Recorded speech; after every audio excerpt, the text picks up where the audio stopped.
Hey everybody, it's me, Undead Viking, Lance Meister here with Gray Fox Games, and this is going to be a quick little video. I'm hoping I can get some responses from a few of you as far as complexity and weight of games. Now, the reason I'm talking about this is due to the fact that this weekend I am going off for a board game weekend. I've been invited to this several years in a row. This is the first time schedules have matched up well enough that I'm able to go ahead and attend.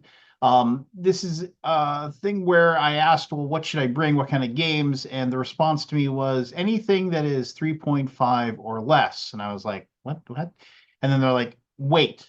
And so that led me, and I immediately knew they were talking about Board Game Geek and the fact that games on Board Game Geek have a weight rating.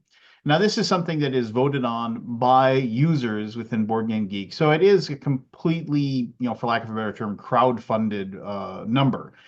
This is not definitive by any means, but it is something that can kind of explain like how complex a game is.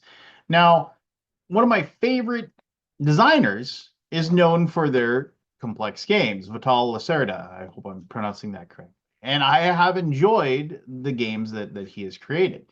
And but in almost every single situation, they are games that somebody else had learned how to play and then taught it to me. So it wasn't exactly a situation where I was going into it and like reading the rules and like checking out videos and diving in. I had somebody explain the game to me, usually a pretty long teach, and then playing the game. And that just kind of made me think about the fact that, like, and I realize tastes change as I grow up, but I've always had this belief of like I was a heavy gamer. Like, give me a big, complex game with big, meaty rules I can just dive into and I can just, envelop myself in it. And I have found as I've gotten older and after I've worked in the board game industry for a while, I enjoy games that are less complex than that. And it goes down to that whole process of what's more fun. If you could play 4 or 5 medium to light games in an evening, or one really big, heavy one. And I think, in my opinion, that it's the diversity of the 4 or 5 smaller games that I really, really enjoy.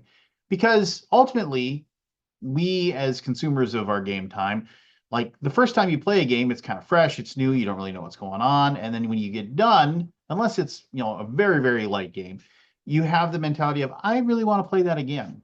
But that's something that's easy to say for something like, say, Champions of Midgard, which, nobody would ever accuse of being a heavy game.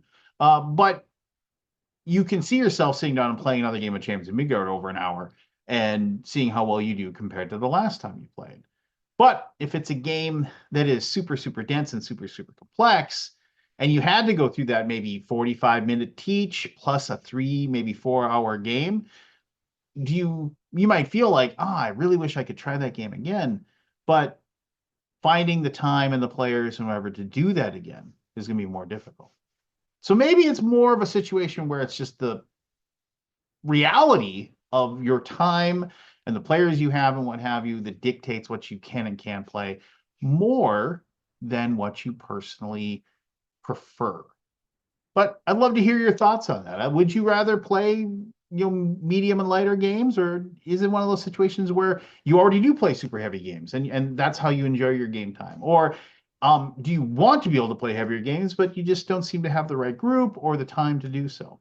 But anyway, let me know. Let me know some of your favorite games, your favorite heavier games in the comments below. I do read those and I will respond to them. And if you haven't already subscribed to the channel, I'd really appreciate that as well.